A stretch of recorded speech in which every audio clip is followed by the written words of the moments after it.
Okay, recording. Great. Okay, Florence, you can go ahead. Thank you. Thank you very much.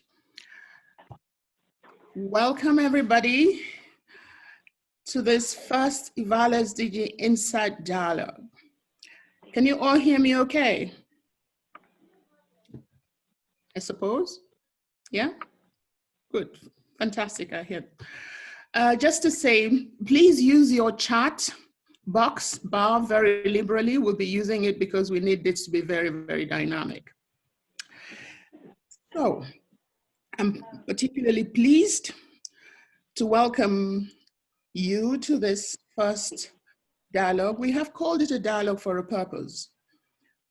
Since the EvalSDGs and the other networks were created, the guidance group, which is a working group of the EvalSDGs, which is one of the 5 or 6 global networks, has been mainly working to generate information, documentation, knowledge that would be valuable for evaluators and development actors. In a very simple 2-page format, easy to digest, easy to read. You can finish reading it if you're a fast reader, less than 5 minutes, and you can read it as many times as you want to so that you can get the main message. But we realized that it wasn't getting as widely used as we would have liked to. So we thought, how can we make this a little better? And so the idea about having these dialogues came up. And so welcome to this first one. And this first one is interesting because we're basically trying to understand the implementation landscape for the Sustainable Development Goals and their evaluation, as well as implementation and monitoring. So we have one of the best people that we could have found on the planet to do this with us today. His name is Ziad Musa. He's a past president of the IOCE, and he describes himself as an eternal enthusiast. We'll have Hayat introduce him for us properly now. Welcome, Ziad, and again, welcome to all of us. Thank you so much, Florence. I hope you could hear me. Yes, loud and clear. Yeah, okay, great. It's really a great honor for me to introduce Ziad Musa. Ziad is one of the leading evaluators in the MENA region, and his intellectual and professional passion is not only within him, it's spread around everyone that knows Ziad. Ziad has done a lot of work globally. Over the past 15 years, he has managed complex multi-country evaluation across the Arab world, the Global South, and well over 40 countries, and with specializing in evaluation in fragile contexts and conflict settings. Currently, Ziad is leading the M&E at DFID Yemen, Independent Monitoring Mechanism, Tahsin. Since 2008, Ziad has been increasingly engaged in complex multi-stakeholders evaluations, particularly in the humanitarian sector, often in the leadership and coordination level. Some examples that were shared by Ziad and were done with well-known organizations, like his work on developing the contextual framework for conducting collaborative partner-donor evaluations for OECD DAG, a meta-evaluation of the response of UNHCR to the Syria crisis, and helping 16 major UN and INGO organizations improve their M&E and accountability as part of the whole of Syria response. For everyone in the MENA region, and of course globally, knows that there is an association called Middle East and North Africa Evaluation Association. Ziad is one of the founders, and after establishing this important association for the people in the MENA region, his efforts were acknowledged by his peers when they elected him as a president of International Organization for Cooperation and Evaluation, the IOCE. And this organization is a unique representing, bringing together association from over 155 countries. He is also a co-chair of EvalPartners in the period between 2016 and 2018, and And since now he's for me and other evaluators is a godfather for evaluation in the MENA region. And again, welcome Ziad. The floor is yours now, of course.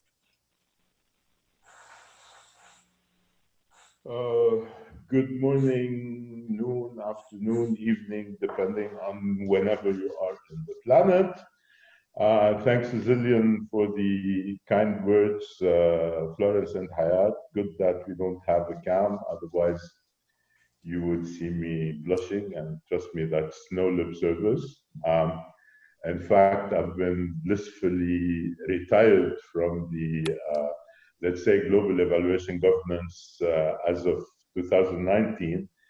But when I was contacted by Hayat and Florence for this dialogue, I said to myself, we cannot refuse a dialogue. Basically, it's a dialogue. So I have prepared 255 slides that I'm going to throw on you the next 20 minutes. Okay, I see you sweating. It's not Corona, it's just 20 slides, don't worry, because the whole idea from this exercise is to be able to talk.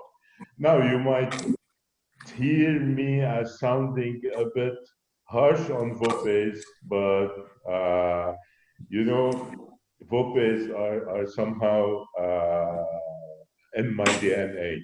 So the adventure started by establishing EvalMENA, from EvalMENA to the world, and I'm still a very firm believer and supporter in VOPEs. But I would like today to challenge you a bit as we talk about the VOPEs and the SDGs.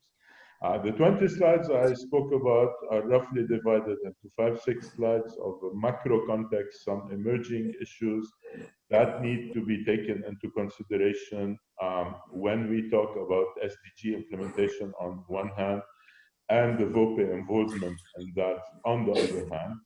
And then I'll speak a bit about that magnificent beast called VOPE, what they can and what they cannot do. And then we'll just open a dialogue, because I hate dialogue cannot be a monologue. So my commitment to you is to speak for maximum 20 minutes, and then we'll let the audience speak. Let me first see if I can share my screen. Inshallah. So there you are. And it's a reminder, please, for everyone to mute your phones. Herbert, I see you raising your hand and you're not muted, so please, if you can mute. Thank you. Okay, can somebody in the chat box tell me if my slides can be seen? Are you able to see, or if not the chat box, because I'm in full screen mode now, I cannot see the chat box? Yes, we can see them. You can see, excellent, thank you. But there's a background noise.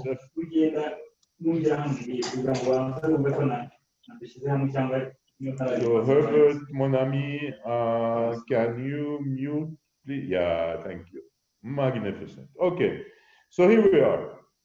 Let's start first by some trends. I've selected 4 trends. One of them is, I don't know if you're familiar with the World Inequality Report, but I mean, it's heartbreaking when you say that on one hand, 1% of the world population has captured twice the wealth created since 1980 than the poorest 50% of the population. Mamma mia, that is something. When we talk about leaving no one behind, when we talk about equality, when we talk about equity, etc., we need to keep that into perspective. Also, the 49% in the middle, which is technically the middle class, have seen its revenues stagnate or shrink depending on the region, again, from 1980 until when that report was issued back in 2018. So this is something really to mull upon. And you can go to wid.world, and then you can see the whole. Now, this inequality technically is leading to three key issues. One of them is the return into favor of protectionism, building walls, putting taxes, stopping movement of people, etc., etc. And economists are arguing that many of the economic models, and we're not speaking only about developing countries, but also in developed countries, were unable to deliver the right outcomes for too many people. And that was basically either the policies were more on the liberal side and kind of favoring the richer part. Sometimes with more or less success, they would be looking more towards social protection, let's say, social models versus the liberal ones, and looking at the poorer side. And in the meantime, let's say the silent middle has been, kept idle and stagnant. And for those of you who would follow the news, the gilet jaune, the gilet, the yellow gilet in France was a massive revolution that kind of paralyzed Paris and France even for more than a year. Was somehow triggered by a 6 cents of a euro increase on the liter of fuel. But its root causes are way beyond that 6 euro cent increase. And technically, that the straw that broke the camel's back. So this issue of inequality makes a strong case for the universality of the SDGs, particularly for the global north. The debate being more classical, I would say, in the global south. The second one is what we often call the fourth industrial revolution. No, the first industrial revolution was the mechanization, the steam, the water power. Then we went into the second one in the 70s, mass production, assembly lines, electricity. Ishaka kongera volume Hit us kuri hard muze radio screen nyine ni nka meeting turimo ariko nari nagabanyije hano kuri volume noneho kugira ngo ntabwo nabona ko nsubirayo kugira ngo nongere hano kuri volume. He muted himself. Okay, so the third revolution, industrial revolution, was on computers and automation, and now we're in the fourth one. Okay. And the fourth revolution, the lines between the physical, the digital, the biological are becoming more and more blurry.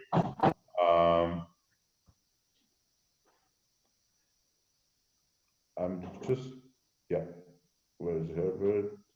He's muted now. Okay. So the lines are getting more and more blurry between. Okay, I lost control of the slides. Yeah. So there's artificial intelligence, robotics, Internet of Things, nanotechnology, biotechnology, you name it. And it's quite important to note that today, those who have gained the most are the consumers who can afford it. They can order a cab online, they can Uber, book a flight, buy a product, make a payment, listen to Deezer, watch Netflix, play an online game. Examples are many. However, the implication is that this fourth industrial revolution will displace workers to machines. And there's a serious study issued by the European Union last year that estimates that the man-woman power needed over the next 25 years is going to be cut by, like within an conservative estimate, by around 25%. That is basically because machines are increasingly taking the place of workers. There's also this issue of talent versus capital, and when we speak talent, we talk about access to education, access to innovation, access to opportunities, which necessarily do not count for the, those who can likely be left behind, as well as the increased segregation into low skill, low pay, high skill, high pay, that would again further exacerbate this notion of inequality. The third insight is that overseas development assistance would not be anymore the single most player for development countries. So you can see that based on World Development Indicators and World Bank, ODA has been stagnant, slightly increasing. We don't know after the Corona episode now what will happen, while remittances, for example, have been on an exponential increase. Foreign direct investments as well, fluctuating. You see the drop mainly around 2008, but now it's moving up. And as we always say in evaluation, keep disaggregating, because if you look at Africa, for example, they almost go hand in hand. So foreign direct investments, remittances, overseas development assistance, more or less evolve in a similar pattern in Africa. While if you look at Asia, for example, mamma mia, foreign direct investments are taking it stellar high, while ODA is on the lower side. And it's interesting that today I've seen from the list of participants we have from Africa and from Asia and from elsewhere. So I suspect the debate would be quite hot about it. And last but not least, then came Corona. Apart from like we're doing the smartest thing, it's the only conference that does not have to be cancelled or adjourned, because each of us is sitting with his or her aseptic tools in the room. We're seeing hotel closures, reduced occupancy, flights, conferences, sports, events, cancellation, you name it. I mean, the early estimates are now speaking that if the Corona reaches a stage 3, then it would be something that its cost would be something like $700 million per day in terms of slowing down on opportunity cost and what have you. But if also you're following the alternative news about Corona, pollution is decreasing, the stress on resources is decreasing. So really this whole interdependence, interconnectedness, chase towards more and more is forcefully being put to a halt by Corona and forcing us to think. All right, where are the VOPEs and all of this talk? These are my babies, my pride. This is fresh from last weekend, the 8th EvalMENA General Assembly that took place in the Dead Sea in Amman.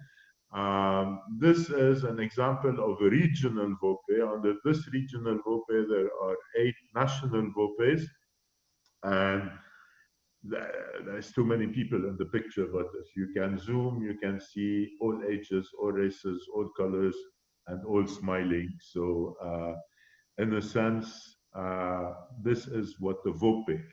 For those of you who do not know what is a VOPE is a voluntary organization for professional evaluation. Professional, you know, evaluation, you know, organization, you know, but the key word here is voluntary. It means that VOPEs unlike any other structure, is driven by volunteers who dedicate time, passion, energy, sometimes resources to make things happen. And there's about 130 national and 12 regional VOPEs, and their temple, their home, their global marketplace is the International Organization for Cooperation and Evaluation, IOCE. And through IOCE, there is this kind of mutual collaboration and help in between different VOPEs. So what we have to know is that VOPEs are essentially made of volunteers, and that really puts a cap when we get into the discussion on what can be done and what cannot. All right? Second thing is like our VOPEs, is the membership and the VOPEs open to anyone? I say in principle, yes, and that should be the case. So each and every one of you should know about the VOPE in their country and strive to become a member in that VOPE, because this is where you meet like-minded people, and this is where the collective power makes it that the whole is more than the part of the sum. And in the case of American Evaluation Association, for example, and 1 or 2 clicks and a credit card, you can become a member. You just click on the banner below, a few questions, there you go, and then you can renew your membership. So being a member of a VOPE means nothing or means a lot. It really depends on how much energy, passion, time, professional interest you can find and put in your VOPE, because these are the ingredients of success of the VOPE, nothing else.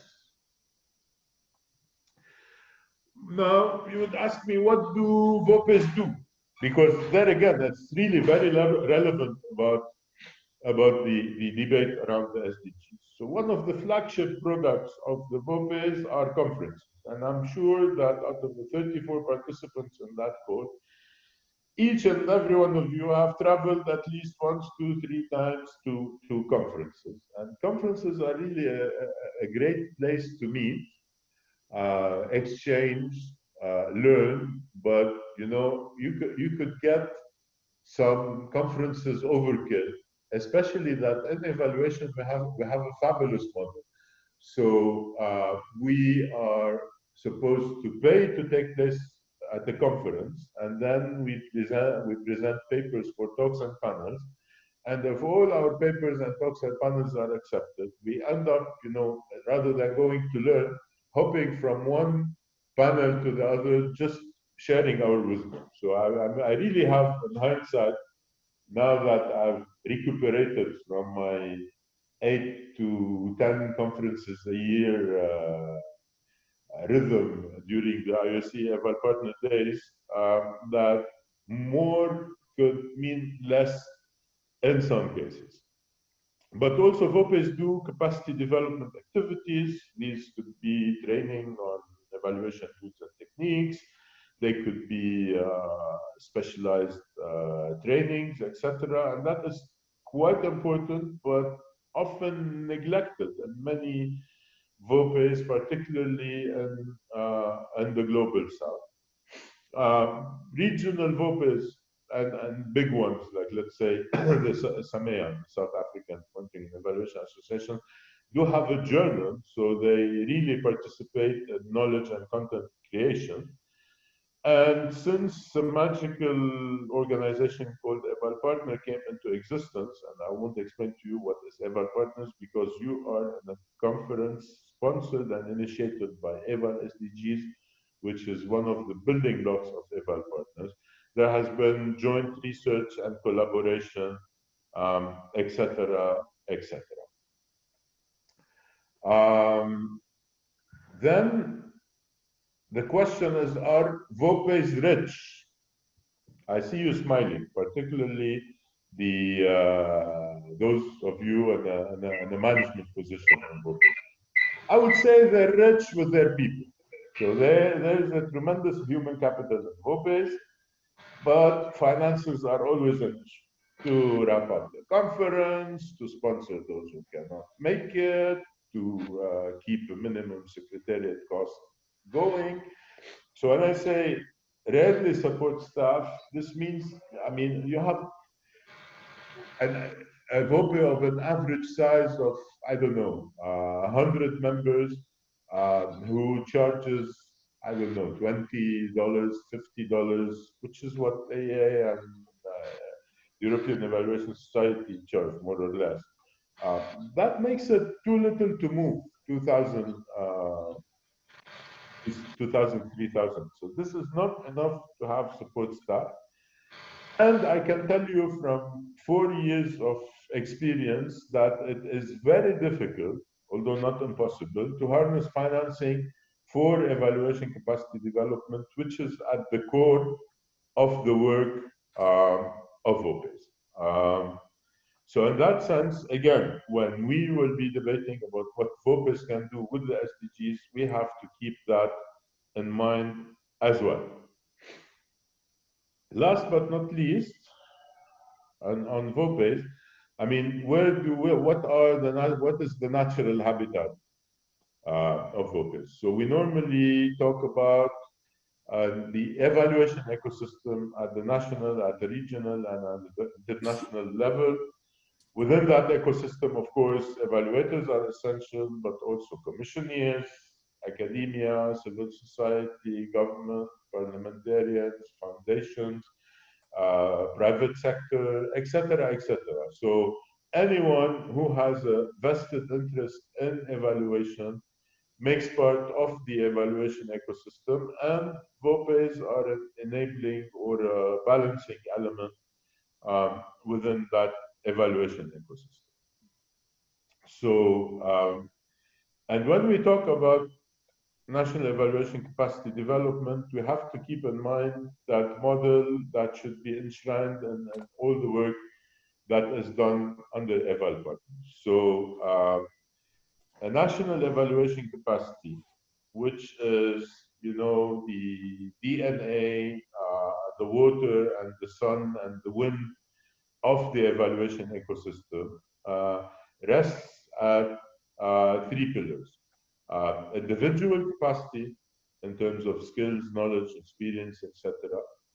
The institutional capacity at the level of policies, procedures, frameworks, governments, etc., as well as the enabling environment within which individuals and institutions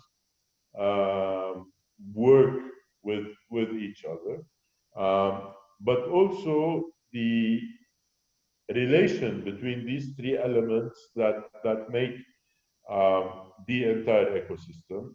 And of course, the push and pull factors are the demand and supply for evaluation.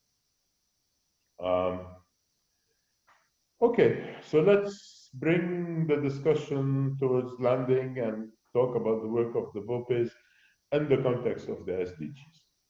Guys and girls, after 25 years in the business, I can tell you that evaluation is partly a social exercise, partly a political exercise, and partly a technical exercise. And if you want to speak about implementing the SDGs, evaluating the SDGs, what have you, you have to keep these 3 dimensions in mind. I have to say, from my experience at VOPEs, that we are more or less still focused on the technical part. Quantitative versus qualitative, indicator versus story, randomized control trials or not, you name it. And that has been somehow shaping the debate. However, the global evaluation discourse is slowly shifting towards a more encompassing evaluative thinking.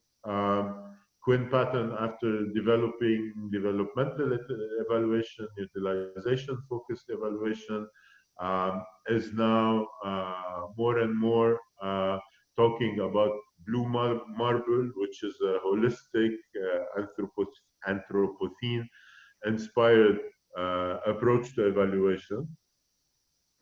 However, this, to follow that move from a purely technical approach into embedding the political and social dimensions needs serious paradigm shifts. And what we're seeing is that in developed countries, where there is freedom of speech and a good democratic exercise and what have you, intellectuals or evaluation practitioners are somehow shying away from the politics social practice. While in the global south, when you could, if you speak truth to power in some context, and I'm not talking about North Korea, but like quite a lot of developing countries, you can end up upsetting a lot of people and even putting your personal safety and integrity at risk. There is still a lot of hesitation on tackling the political and social issues. Now, if you read this in the light of what I said, no permanent staff, mainly volunteers, agenda varies, funding is difficult, you can probably start defining the contours of the discussion that we will be having in 3 minutes around what can be done from VOPEs to SDG, and making VOPEs more proactive on the SDG front. And always bear in mind that the SDGs are the result of a global political consensus. And consensus means there are definitely trade-offs and sometimes even the lowest common denominator. Sometimes achieving an SDG, let's say food sufficiency, could put a lot of pressures on natural resources, water, etc. So these political dimensions, I mean, we cannot say, okay, the politicians did their work, they agreed, the 192 countries signed the SDGs, now we're going to live happily ever after and see what we can do technically. And also I have to keep in mind that Agenda 2030 emphasizes that a robust, voluntary, effective, participatory, transparent, and integrated follow-up and review framework is needed for the SDGs. And I have to confess that for the first time ever, since the early beginnings of evaluation in the 70s, the profession as such has such a high profile and a global level agreement. Sometimes they put policing, another time, they create funding mechanisms and follow-up and review and conventions, like let's say the climate change convention that meets year after year and gets frustrated year after year. But here we're talking about the profession and not about the mechanism that can help in the SDG debate. This is extremely important, and I'd like to hear from the audience at some point when we get to that. If you haven't got this, but okay, I mean, if you're part of EvalSDGs, you should have got it. The fresh from the press is that brilliant little baby called Evaluation to Connect National Priorities with the SDGs. And if you read carefully, the best practices that are provided there, whether we're talking about Finland or Costa Rica, and to a lesser extent Nigeria, all stress on partnerships and political. So not to make it too complex, conceptual debate. Personally, I think that the best entry point for VOPEs to the SDG arena is by stressing their place within that whole partnerships discourse, and to keep advocating for national evaluation capacity, because you can have the best evaluators and the most suitable evaluation framework and the brilliant evaluation, but this evaluation, if it does not change lives, if it does not push things for the better, I think it's a missed opportunity. With this said, it's a dialogue, so let's dialogue, and I turn again, I think, to Sister Florence for moderation. Thank you.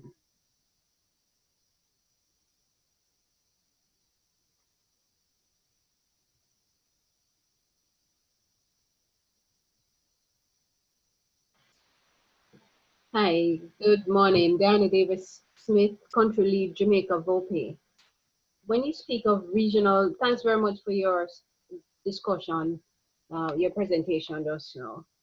When you speak of regional VOPE, would we consider the Caribbean Evaluators International a regional VOPE? Say again, I didn't get the question. Is the Caribbean Evaluators International regarded as a regional VOPE? Is that who Yeah, I think this is a question to be asked to the board of IOCE, but during my tenure at IOCE, it wasn't, let's say, as a regional, but definitely part of the big IOCE family. Regional versus national is just a distinction in terms of the number of countries and the number of members involved, but also the level of maturity, activity, rotation and governance, etc., etc. But I will not be speaking on behalf of IOCE. I think we have some IOCE board members here who can answer. Thank you.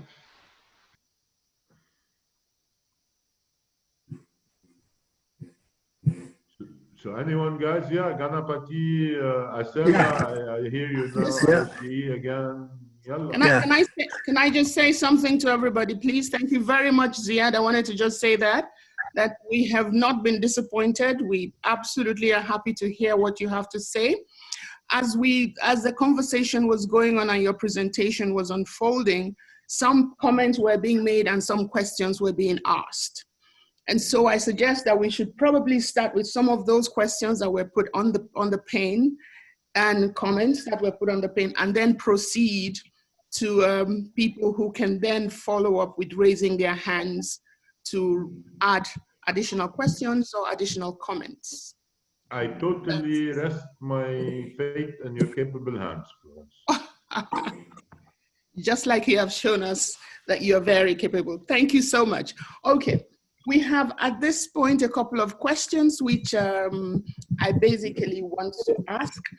But before we do that, we would like to find out how many of us have familiarity with this international landscape, this institutional architecture to deal with the SDGs that Ziad has so poignantly pointed out to us. We're going to do a small poll and we'll see where we fit in.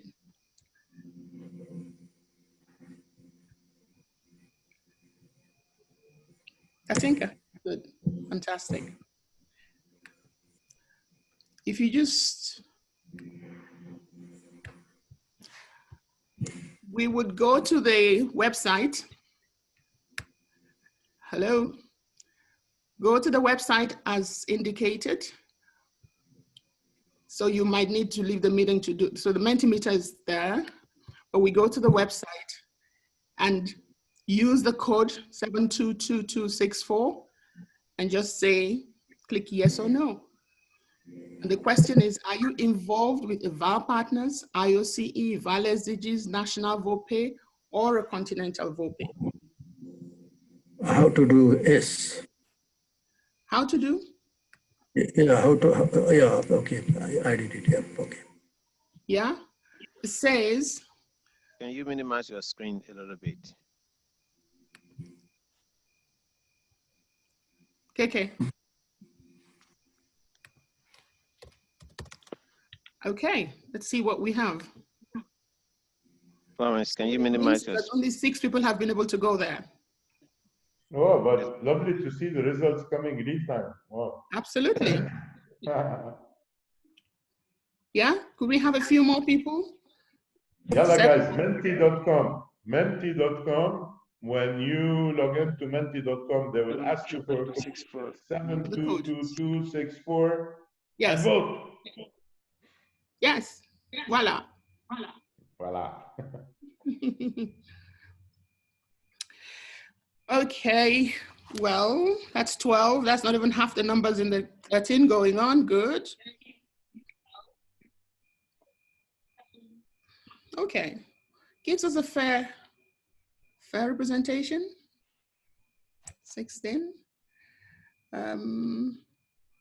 Yeah. 14, good. Fantastic. So the picture seems we're getting, if we stop this now. So if you haven't already done, what we have is a picture, just a snapshot of who is represented here. So we thank you for that participation in the poll. So we will now go back to our original screen. Yeah, no, not this one. Ziad's last screen at the very least. And we have so far 5 questions and two comments by the time I captured it.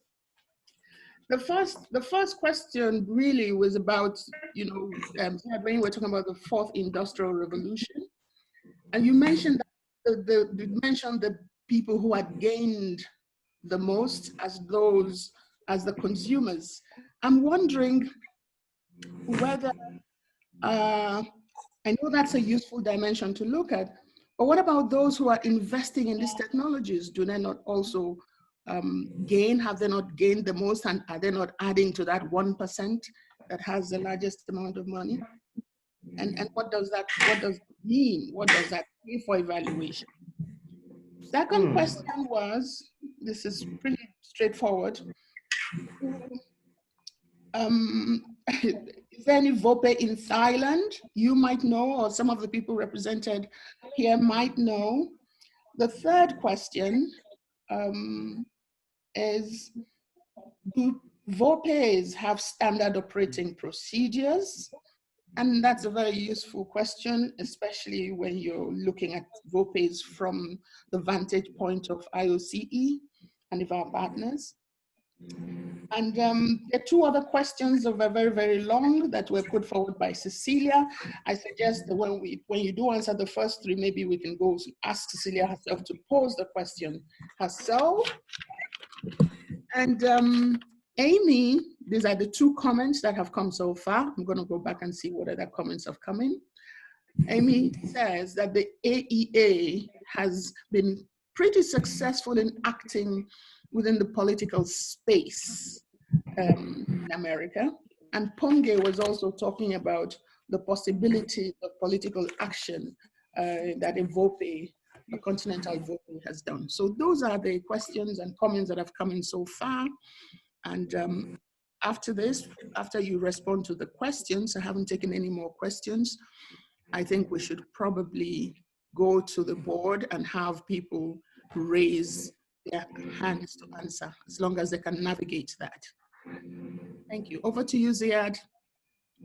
Thank you, Florence. I got the first and the third question and the political dimension, but the second question, which was straightforward, probably I missed it. So can you repeat it, please? The second question was really a question of, the person was interested in finding out whether there are any VOPEs in Thailand. Okay. And so there may be people in the audience that know that. So it's just a question of telling him or her yes or no. Okay, so that we go to the chat box, but for those who do not know the landscape, I could, when you were asking, I got into my my IOCE folders, and I can, if needed, share one slide, which is this one.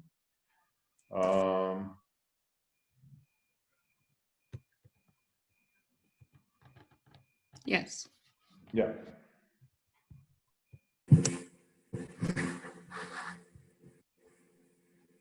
Yeah, so basically, this is a bit the landscape. The VOPEs are here, okay? And for the question on whether they have a standard operating procedure, if you go to ioce.net, and then there's a section on the VOPE toolkit, which includes not only standard operating procedures, but also plenty of details on what to do and what not to do, and how to manage your VOPE and how you grow your numbers and how to comply with the legislation on whether you formalize it or not, etc., etc. So plenty of very interesting goodies out there. And there's also a quintessential debate that is managed under IOC as well, which is the professionalization of evaluation. And that probably could be a dialogue session of its own. And there, within IOCE, has created together with the UNEG, which is the United Nations Evaluation Group, EvalPartners. So EvalPartners is a partnership between the VOPEs, represented by IOCE and its constituency, and the United Nations Evaluation Group, represented by many others. And that is that famous logo that you hear about, which is EvalPartners. The EvalPartners has 5 offshoots, 5 children that I love, like you know, my children. One of them is EVALSDGs, where we're meeting now, but also Eval Youth, who has done a magnificent, I would say magnificent work in preparing and bringing into the scene a generation of new Eval leaders. There's Eval Gender Plus, and we have Madame Eval Gender Plus, Florence, behind the mic today. There's also Eval Indigenous, which argues that, you know, the cultural sensitivity, the regionalization, the oral traditions, the every, let's say, the anthropologico-cultural factors that need to be blended with the technical factors to carry an evaluation. And we have also the Global Parliamentarian Forum for Evaluation that, in the record time, but just 5 years, managed to establish parliamentarians as complete stakeholders on board, hand in hand with other stakeholders into the scene. And EvalPartners normally gets its funding as managed by IOC and gets its funding by donors. So that is more or less the global evaluation ecosystem.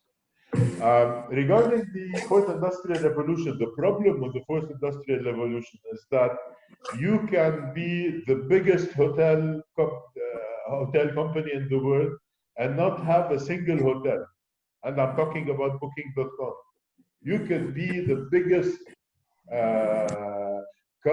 taxi company in the world and you don't have a single car, and I'm talking about Uber, etc. Even the Amazon effect, and we're seeing this getting incremental year after year, to the extent that it is the idea and sufficient investment to make it work that would generate the income, and the busy hands behind it, whether it's the bike riders at Deliveroo or the taxi drivers at Uber, etc. They're really struggling with that push, race to the bottom of wages and costs. And that is really the divide. So when we speak about leaving no one behind and about reducing inequalities, the dire implications of the fourth industrial revolution is that it is, as we speak, exacerbating inequalities. those who have the knowledge and the capital are making global platforms and massive profits, and the poor are getting poorer and poorer. Over. Thank you very much. I think you have answered the questions. I would like to ask Cecilia if she's there, if she's still there, to ask her questions, and if she can hear me. Yes, I'm here, Florence. Great, fantastic. Please go ahead with your questions. Maybe you should make them short and crisp. You had 2 questions. I suggest you ask one so others might be able to ask theirs. That's okay with you. Yes, thank you, Florence, and thank you, Ziad, for the presentation. I'm Cecilia Deme. I'm involved with EvalSDGs, and I work as an independent consultant. So then I will choose one question. This is related to the system thinking approach. I am reading quite a lot about applying system thinking in evaluation, and this is very much valid in conflict and post-conflict settings, where there are volatile environments, where usually organizations operating in the field, they have to apply development evaluation if they are using evaluation approach. But my question is about, what do you think that system thinking approach will override other approaches in evaluation? Because also, if you look at the SDGs are interconnected. So if some organizations, or if we evaluate SDGs, we should definitely apply, I think, a system thinking approach. Or what is your opinion about this?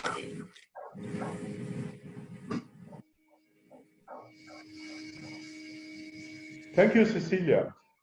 Actually, I very conspicuously avoided going into technical debates on SDGs, because I am one of many. You have such a powerhouse of knowledge in Eval SDGs that, you know, it would be unfair that I would be the only one who's speaking, and B, because I wanted to grab this opportunity to put VOPEs at the center within the SDGs, what is feasible and what is not. However, now that they're putting the systems thinking into the picture, definitely, I think one of the most tangible, hands-on expressions of system thinking that we're living as we speak is Corona. I mean, how can a virus or a health hazard suddenly become such a world phenomena that closes the Italian soccer league, that cancels the Paris Fashion Week, that cancels what have you? So, plus, you know, forces the Federal Reserve Bank to cut its interest rates overnight, creates a psychosis that brings stocks downstairs, etc., etc. So that is, you know, systems in motion. And personally, what I would learn from the Corona experience, I mean, before in all of the debates, we've talked that the SDGs are interlinked. There's even some fancy simulations. So if you move towards one, it will show you if you progress or regress with the others, etc. To learn from the positives and the negatives of that Corona experience, and in the sense that apart from evaluating what is happening, maybe making lessons of this, what Nassim Taleb calls black swan, a completely unforeseen event that invites itself into the picture, to see the lessons that can be learned or not. So definitely systems thinking into the picture. Last week at EvalMena, we had a day workshop on evaluative thinking, which is how to embed systems thinking into evaluation, and both of them are quintessential in the evaluation of the SDGs.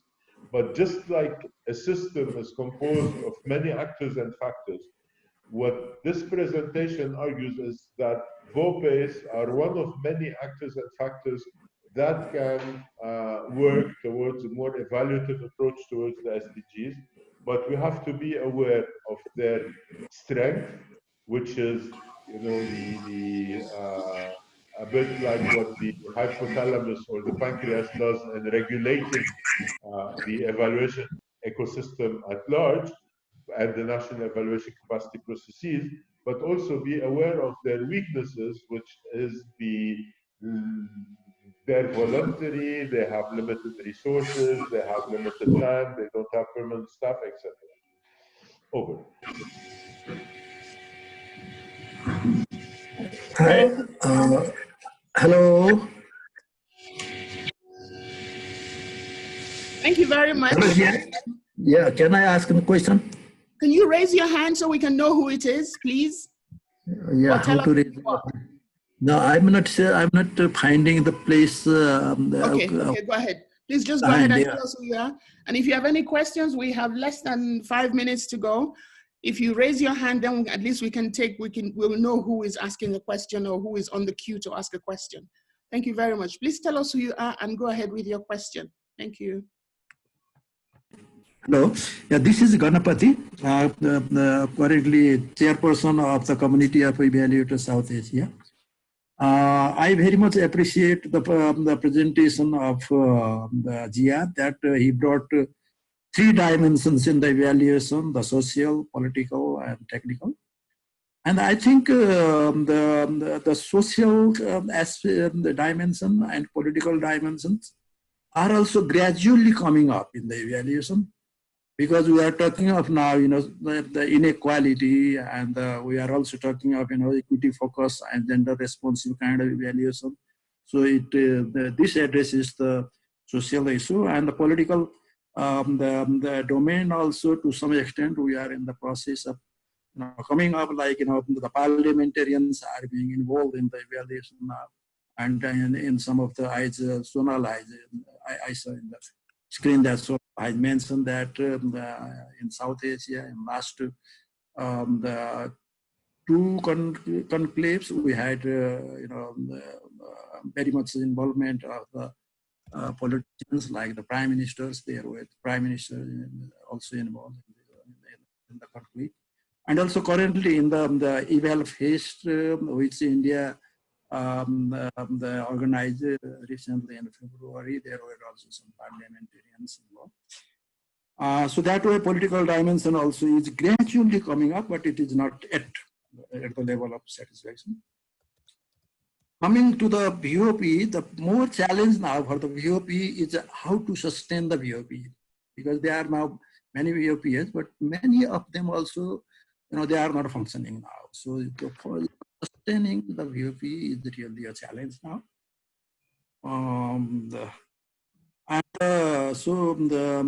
I think we need to also emphasize on the capacity building of VOP. At the same time, evaluation of the VOP themselves. You know, how they are doing. Are they doing the you know? Thank you. Thank you very much. Yeah. Thank you very, very much. I did not hear a question in there, but I see that Ada Kanini says her screen has no hand raising. Ada, do you have a question? And that will be the last one, because our time is up. My hand is up. Sue from Liberia. Okay.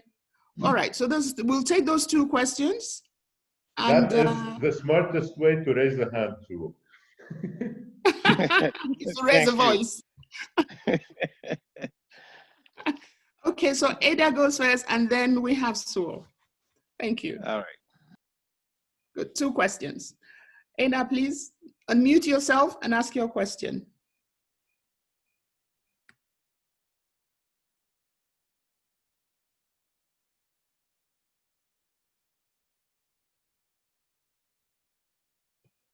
Ada? Okay, so please proceed if Ada doesn't seem to, I'm not sure what's going on there. All right, thank you very much. And thanks to Ziad for the presentation. He struck quite a few number of things, but I just want to pick one or two to seek some clarification on how this One would is. be fine, please. One, we don't have the time. One. Okay, one, no problem. Thank you. And is on partnership. From where I speak, the issue he raised about partnership and political will, advocacy, they are very important in the context of Liberia. But where the political will is inherently weak, or if not non-existent, I'm wondering how this partnership can be forged, particularly where we have a national VOPE that is also not functioning well. Thank you very much for that question. So I think the question is similar to the one that Ada wishes to ask. So let me read it. She said, thank you, Ziad. You mentioned that an evaluation that does not bring change to the people is a wasted opportunity. What can an evaluator do to influence the use of evaluation to bring change, especially an external evaluator? They seem possibly like close, so I think maybe you should just take them together as the last question we have, because we're practically run out of time. Thank you. Mamma mia, mamma mia. Yeah, what can an evaluator do on an evaluation? An evaluation, the science, the profession, the discipline, the passion, the vibe of evaluation is not about counting how inputs were converted to outputs. It is an oversimplification of the reality of evaluation. Evaluation is really should be capturing the transformative processes through which the use of the inputs and outputs generated outcomes. And I mean, I will not go in the temptation of speaking technical today. We're talking VOPEs. But the idea is that within every development project, there is an inherent human betterment dimension. And no one can capture and suggest corrections and improve these human transformative dimensions better than evaluations. So that is the answer to the last question. Regarding the stressing on partnerships, unfortunately, if you read the very important document that was produced by EvalPartners, which is Agenda 2020 and which would be Eval Agenda 2020, that we developed it in the year that followed the SDGs. And one of the main findings of evaluation of the Eval Agenda 2020 is that evaluation is not yet recognized to the full potential it can bring to that human improvement or human betterment process, whether it's economical, social, environmental, under the sustainable development dimension. That the issue of partnerships in that sense is quintessential. And unfortunately, because evaluation is not properly recognized, we are not invited to the party all the time. So when, let's say, I see a global conference or a global platform or a regional one or a national one taking place without VOPEs being invited on the table, that is an aberration. And in order to find this place, we could either sit and lament, or we could be proactive and asking to be where we want to be. However, again, as I said, this would need dedication, resources, time that VOPEs do not always have. And the solution, I'm not marketing for EvalPartners, but the natural solution through which VOPEs got two very powerful allies in the process, the UN organizations and the parliamentarians. So by nurturing EvalPartners and by working together more closely in EvalPartners, but also by there's no hierarchy, but really a very, very collaborative, horizontal way of working. Try to push evaluation and VOPEs on the table. How to sustain VOPEs? Again, EvalPartners and institutions like EvalPartners. Maybe at some point you could go and read the complex website of EvalPartners, and you will find that there are many. Technically, I know from the days where I was in charge, more than 70% of the resources of EvalPartners went directly to VOPEs, and that was the best thing that happened to VOPEs and should continue. Florence, that's all Yes. I can have. Over to you for the closing. Thank you so very much. Our time is up. We have one last, for those of, since we had about 15 or 16 do the last polling, hopefully now we have everybody doing the last poll. We'll just, I'll just hand over to KK to put on the last poll for us, and we will do it, and then we can close so we can see for ourselves how this has been for us. And I'm hoping that we would all respond to this poll, please. Thank you.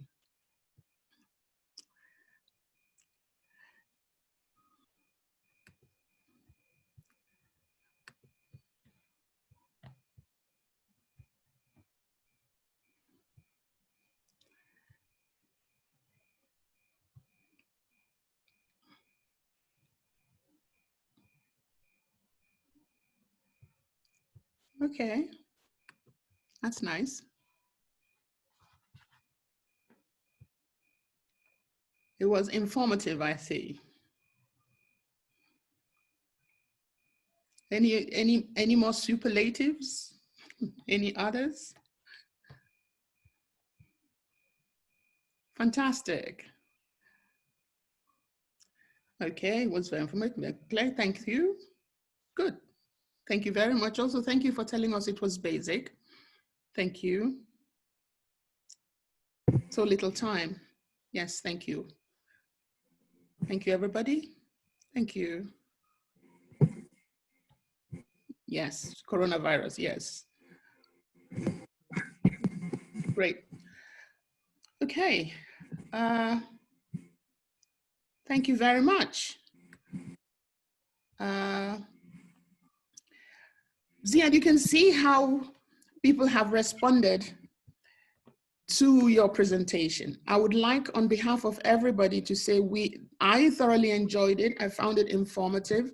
And as you can see, there's something to say for that it was very little time for it. So maybe we have to come back to you and have a conversation about what we will need to do in the future, perhaps a second one, a second dialogue.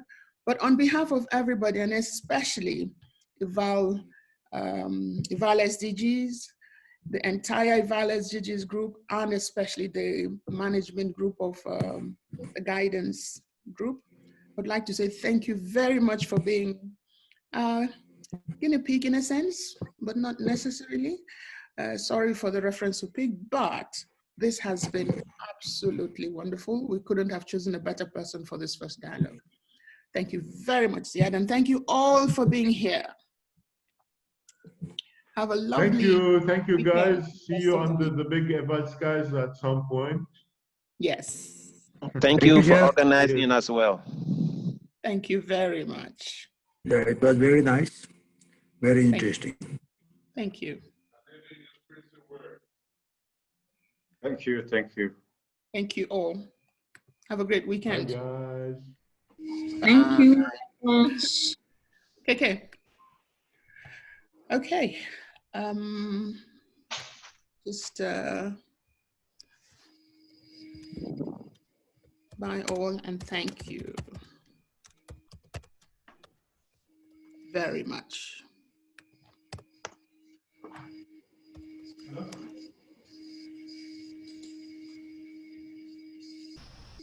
Save the chat. Yes, indeed.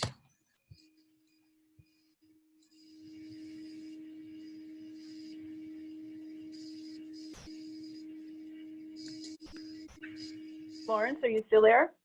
Yes, I am indeed. Can you just, I was hoping that the organizing team might wait a little bit. I don't see, is anybody still there? Katinka, are you still there? No. Yes, she is. She is. Oh, I'm still there.